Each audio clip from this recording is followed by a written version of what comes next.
ওই বক্তব্যটা যমুনা টেলিভিশন প্রচার করছে। যমুনা টেলিভিশনের নিউজটা প্রচার করার সাথে সাথে আমি একটা কমেন্ট করেছি প্রেস সচিবের নিচে, কিভাবে সমস্যার সমাধান করবেন, কিভাবে রোহিঙ্গাদের ফেরত পাঠাবেন, যেই রোহিঙ্গাদের পক্ষে মুসলমানদের পক্ষ থেকে জিহাদ করতেছে আবু আম্মার জুনুনি, সেই আবু আম্মার জুনুনিকে আরাকান আর্মি কিছু করতে পারে নাই, যে আবু আম্মার জুনুনিকে মায়ানমারের সেনাবাহিনী কিছু করতে পারে নাই। বাংলাদেশে রোহিঙ্গাদেরকে জিহাদের জন্য তৈরি করতে চাইছিল, আপনারা বাংলাদেশে আমেরিকার কথা শুনি না তারা জেলখানায় বইরা রাখছেন, তাইলে রোহিঙ্গাদের সমস্যার সমাধান হবে কিভাবে? কথা মনে হয় বুঝেন নাই। আরে আমাদের বক্তব্য একটু ভিন্নই হবে। আবু আম্মার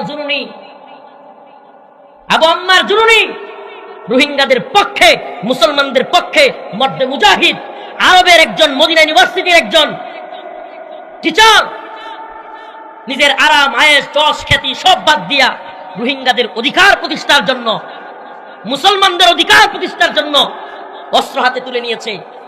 ৭১ নিজের দেশের পক্ষে যুদ্ধ করবার কারণে মানুষ স্বাধীনতা পক্ষে থাকবার কারণে সে মুক্তিযোদ্ধা, আর রোহিঙ্গাদের পক্ষে, মুসলমানদের পক্ষে যুদ্ধ করার কারণে আবু আম্মার জুনুনি হয়ে গেছে জঙ্গি সন্ত্রাসী।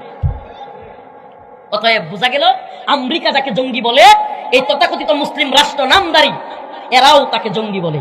আরে বিশ্বের সবচেয়ে বড় সন্ত্রাসী, বিশ্বের সবচেয়ে বড় জঙ্গি তো হলো আমেরিকা। আপনি কবে বুঝবেন? কবে বুঝবেন আপনি? কে বুঝাবে আপনাকে? ওই আমেরিকার পশ্চিম ওয়েস্ট করেন, ওই পশ্চিমের দালালি করেন, উন্নত রাষ্ট্র। আর এই আমেরিকার কারণে আমার ফিলিস্তিনি মা বোনদের দর্শিতা হতে হচ্ছে। আমেরিকার কারণে লিবিয়ায় মুসলমানরা নির্যাতিত হয়েছে।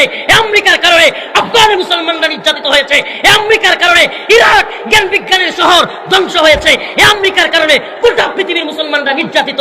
অথচ আমেরিকাকে আপনি ওয়েস্ট বলেন। এই আমেরিকার গণতন্ত্র আপনি প্র্যাকটিস করেন। আপনার চাইতে নতজানু, আপনার চাইতে গোলাম পৃথিবীর বুকে আর কেউ নেই।